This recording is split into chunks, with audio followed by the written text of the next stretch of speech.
3 of core and mobility. We're on Monday, April 6th here. The way we're going to kick off the week, we're going to kick it off with some mobility into the hips. Very first one we're going to do is a couch stretch. So if Gary gets set up here, what we're looking for on the couch stretch is to get a nice deep stretch into that hip flexor down along the quad. You'll notice Gary here is setting himself up so his shin is flush with the wall, the bench, the box, whatever it is you guys are using. We're looking for that shin to go nice and close to the box and then lift our chest up nice and tall. Should feel a nice big deep stretch into the front of the quad here. You are going to hold for 2 minutes on one side, then swap it over and we're going to hit 2 minutes on the opposite side. So we're going to have loads of time chilling out in this stretch, trying to push that end range a little bit more just to open up that quad and that hip flexor.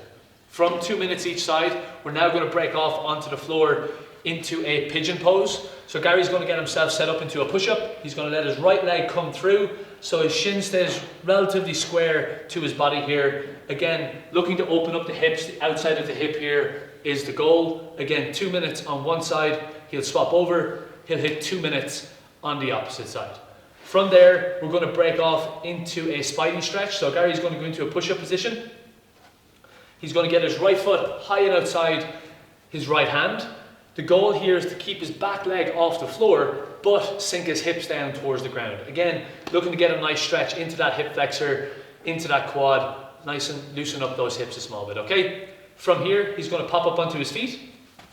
He's going to get his feet into his squat stance, so slightly wider than hips, keeping that chest up nice and tall. He's going to hit the bottom of his squat. Now there's 2 ways we can do this. I could ask Gary to hit the bottom of a squat where he completely just relaxes here and everything is switched off. What we're looking for today is an active squat hold. So what that means is Gary's going to sit up about 2 more inches off the floor.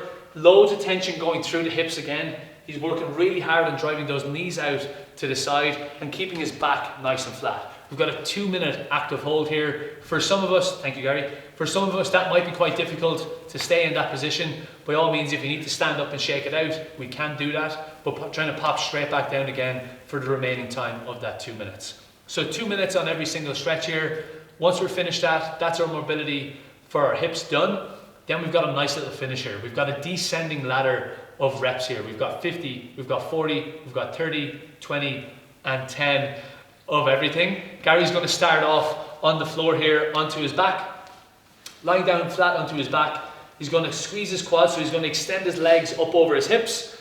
He's going to reach his hands forward here. He's got 50 toe tap crunches. So shoulders off the floor and back down for 50 reps. Once he's finished his 50 reps, he's going to let his legs hang nice and long, hands by his side here, tummy's nice and tight. Now he's going to go for 50 leg raises. Feet up in line with the hips, back down. The goal on your leg raises is to not let your feet touch the floor at the bottom. So we hit our upper abs with the toe tap crunches. We're hitting our lower abs now with the leg raises. Once he has 50 reps done, he's going to finish off then with 50 Russian twists. Again, upper abs, lower abs, and now sides into our obliques. Okay, 50 reps. One side is 1, the other side is 2. Once you have 50 reps done, we're straight back into 40 toe tap crunches, 40 leg raises, 40 Russian twists, 30, 30, 30, 20, 20, 20, 10, 10, 10, and we are done.